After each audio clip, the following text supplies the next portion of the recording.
हाँ भैया, एक समय की बात थी जब भगवान राम अयोध्या नगरी में जन्म लिए। उसी समय भगवान भोलेनाथ कैलाश पर्वत पर बैठे हुए थे, भांग वांग खाए मस्त रहे।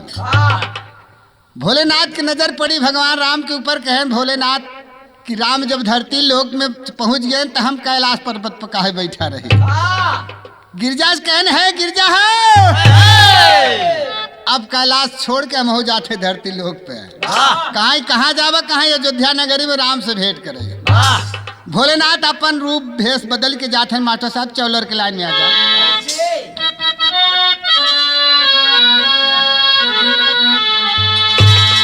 एक कहाँ शिव जी है बाबू शिव जी,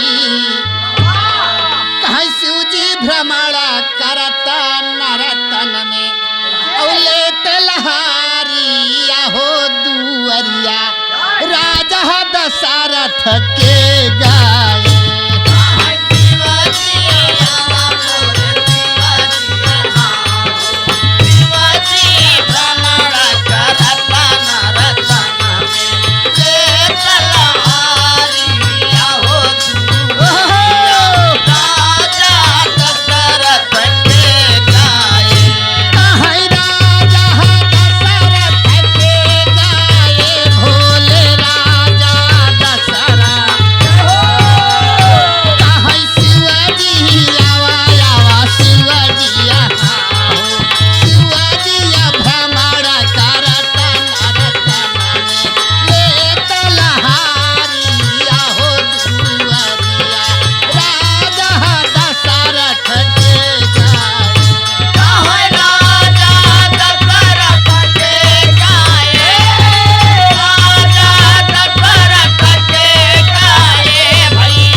भोलेनाथ अपन भेष अपन रूप बदलत हन। मास्टर साहब कैसे बदलत हन भैया?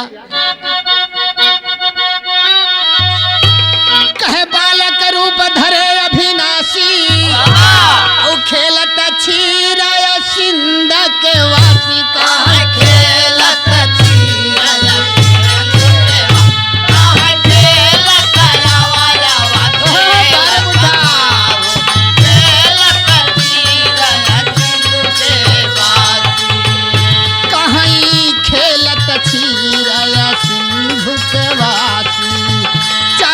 सुत दशरथ सुख राशि माया मोह दिखाया भी कहीं डमरू है बाबू डमरुआ डमरुआ मस्त बजा के नाच तब समारिया हो दुअरिया राजा दशरथ के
भैया।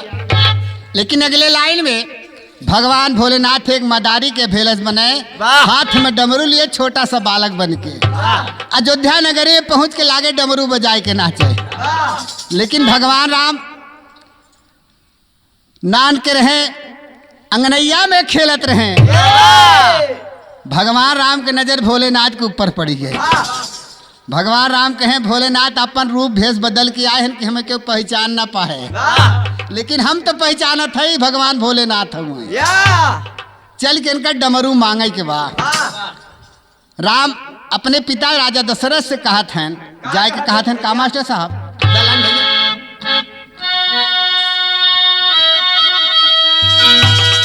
कहे रघुबर भूप से कहे जाई डमरू ले बगयल मन भाई का है डमरू वाले बगयल मन का है डमरू वाला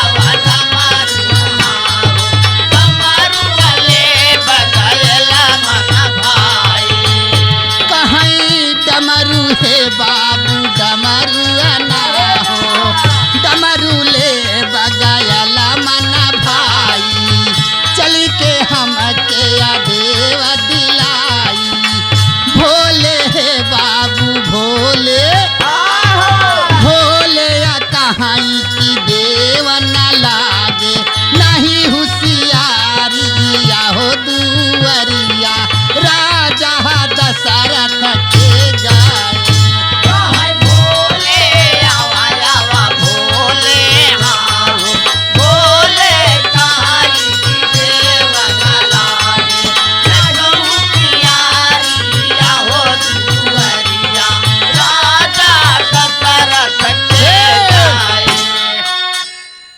भगवान राम अपने पिता राजा दशरथ कहन कि है पिताजी है उजवन मदारी दुआरे पे आए वो डमरू हमें दवाई दे। राजा दशरथ मदारी बुलान है मदारी ही आवा ई डमरू हमारे बेटौना राम के दे दे ओकरे बदलम चला हमारे सोना छानी लग जा अपने भरी के का रोज या तू भीख मांगा था एकदम मजा करा। लेकिन भोलेनाथ कहे भैया हम डमरू बेचे नहीं आई है, ये हमार व्यवसाय हो हम एक बेचे बोचब। जब इतनी बतिया राम सुनन कहें डमरू दे ही नहीं लागेन हुई नंगाई गए रोवे लागेन लड़का छैलाई जात है अगर तब मानत ओनत मास्टर साहब तनी ही लाइन बदू लाइन पर पुरान तर्ज बहाय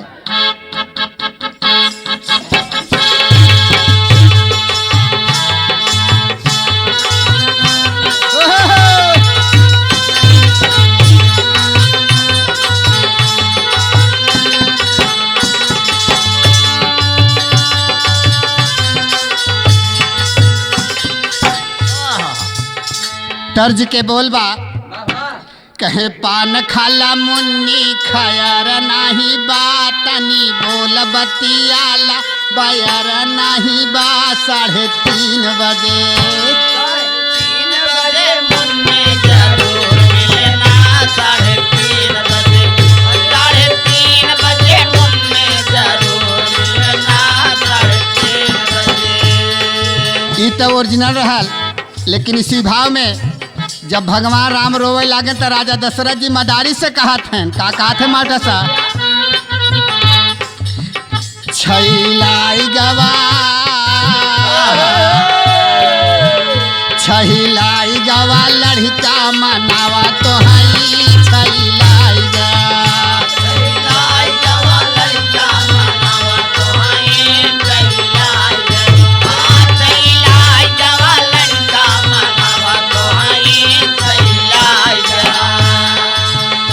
कहीं सुनी के बचन तब भोले खिसियाई उहे गुस्सा में आई दिहे डमरू बहाई छैलाई जा छैलाई जवा लड़का मनावा तो है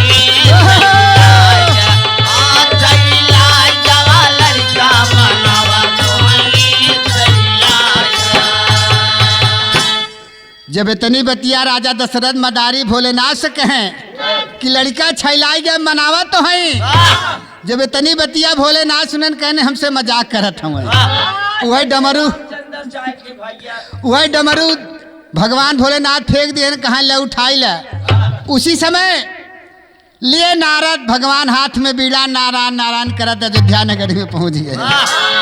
नारद भगवान सोचन कि जाके डमरू उठाई हम दे देवे तो हमारी इज्जत बहुत बढ़ जाए। वही भाव में नारद भगवान करत का है मास्टर साहब, वो तरजिए में तरजिए कहे नारद अगस्त ली है दौड़ा उठाई ली है दौड़ा उठा वही डमरू उठावत है मेहरारू बनाई छैला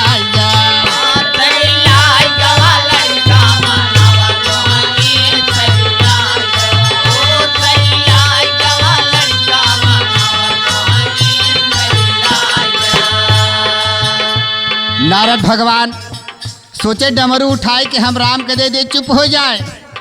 जब नारद भगवान डमरू में हाथ लगाए तब मेहरारू बनिए। उनके हाथ से बीड़ा गायब, पियरका वस्त्र दरे ललकी चुनरी लहरेला।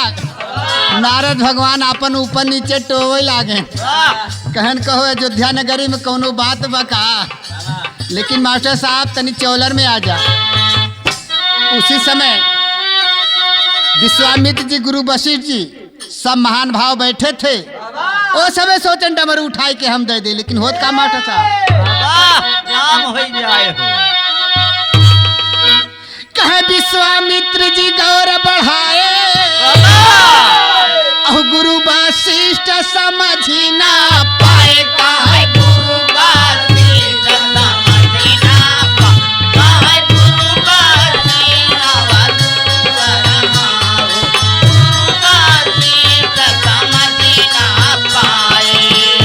कहीं गुरुवर है बाबू गुरुवर गुरु वशिष्ठ समझी ना पाए, अपो डमरू वाली है ना उठाई। फंस गए है बाबू फंस गए, कहीं फंस गए भूप बदन पर लहराई। तब चुनारिया हो दुवरिया राजा दशरथ के गाय।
बाबूजी उस समय अयोध्या नगरी में नारद भगवान के लेके 4 जने मेहरारू बन गए हैं। नारद भगवान, विश्वामित्र जी, गुरु वशिष्ठ जी, ये चारों महान भाव राजा दशरथ, चारों महान भाव मेहरारू बन के टहरत हैं। अब भगवान राम ही ओलरे सारी तमाशा देखत हैं। भगवान राम नेपे नेपे जाते हैं डमरू को लगे करत का है मास्टर साहब। कहे रघुबर तब आभेश में आए, दांत से डमरू वाली है ना उठाई। कहे दांत से डमरू वाली है ना उठाई, दांत से आवा दांत से आओ, दांत से डमरू वाली है ना उठाई। कहीं दांत है बाबू दांत अनाय है, दांत से डमरू वाली है ना उठाई। फेंके नभमंडल में जाई, डमरू 8 तुरत प्रगटाई। कहीं न कला है नन्हका न काला, कहीं न काला सातऊ दीप में गईले तवने अघारिया हो दुवरिया राजा दशरथ के गाय।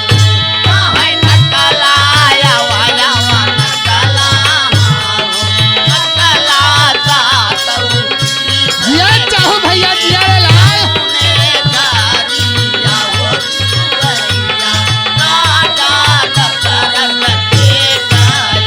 कहीं राजा दशरथ के गाए भोले राजा दशरथ। कहीं न कलाया वाया न कलहा सातऊ दीप में गईले तवने अघारिया हो दुवरिया राजा दशरथ के गाए।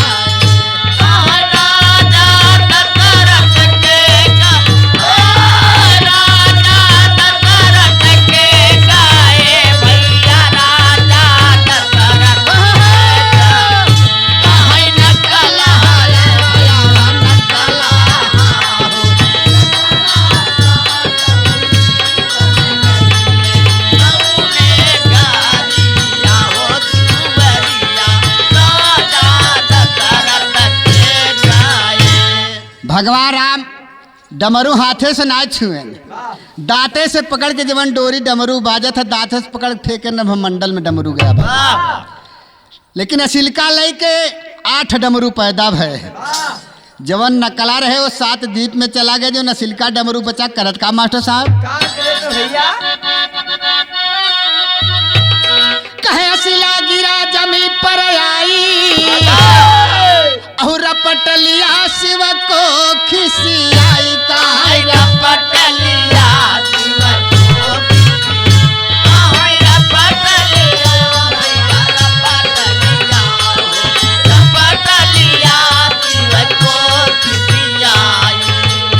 कहीं रपट लिया शिव को खिसियाई भागे भोले अजान बचाई डमरू है नन्हका डमरू डमरू कहाई बनई के छोड़ा बई आज गुजारिया हो दुवरिया राजा दशरथ के गाए।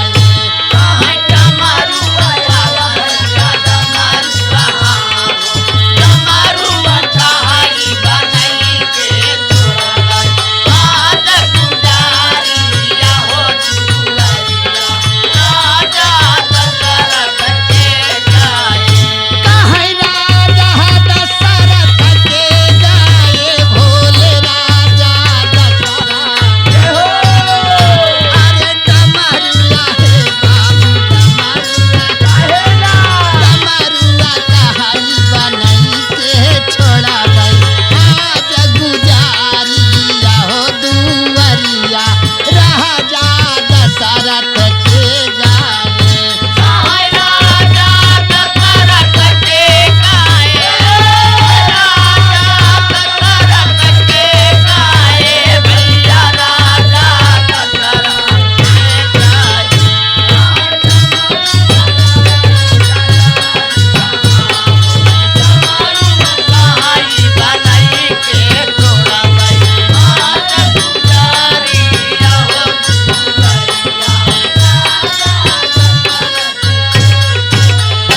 बाबूजी शंकर भगवान के डमरू शंकरे भगवान के खदेरे बा। भगवान भोलेनाथ तीनों लोग 14 भुवन भागी आए, लेकिन डमरू पीछा ना छोड़त कहा भाग के जाबा कहा याद तो होक मेहरारू। अब भगवान भोलेनाथ भगा जाथन, कहाँ भगा थन मास्टर साहब।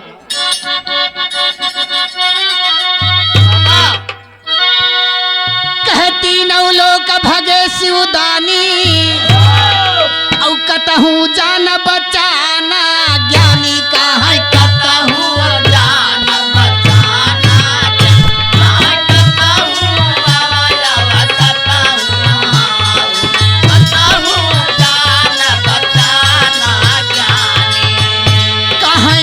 कतहूँ जान बचाना नहीं ज्ञानी।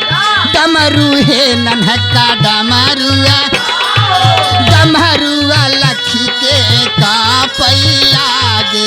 शिव के ठठारिया हो दुअरिया, राजा दशरथ के गाय।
भगवान भोलेनाथ तीनों लोग 14 भुवन भाग आए, लेकिन डमरू पीछा छोड़त नान की आज तो है मेहरारू बने बिना छोड़ा बोड़ा। और माई पार्वती कहते कहो भोलेनाथ, अगर तुहो मेहरारू बन जाब तो हम कहर जाब। भोलेनाथ कहते हमार जान जा तो है मजा के सूझी बा। लेकिन गाना लम्बा होने के कारण कवि ने 2 भाग में बांधे हैं बाबूजी। लेकिन आखिरी भाव में कवि का लिखे मास्टर साहब, कहे आगे गौबई फिर तारनवा,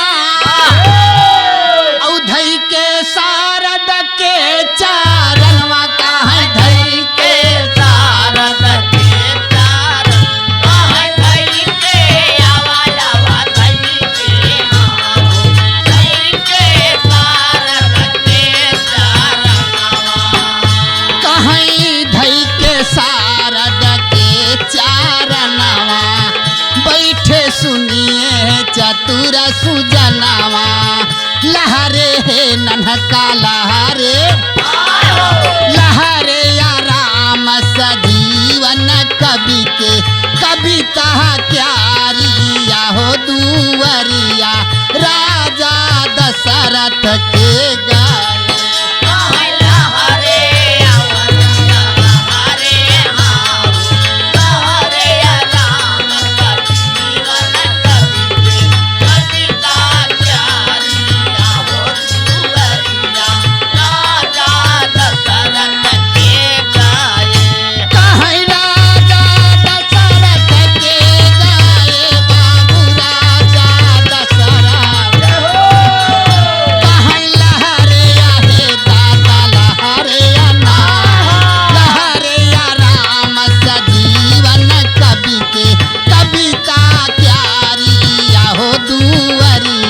राजा दशरथ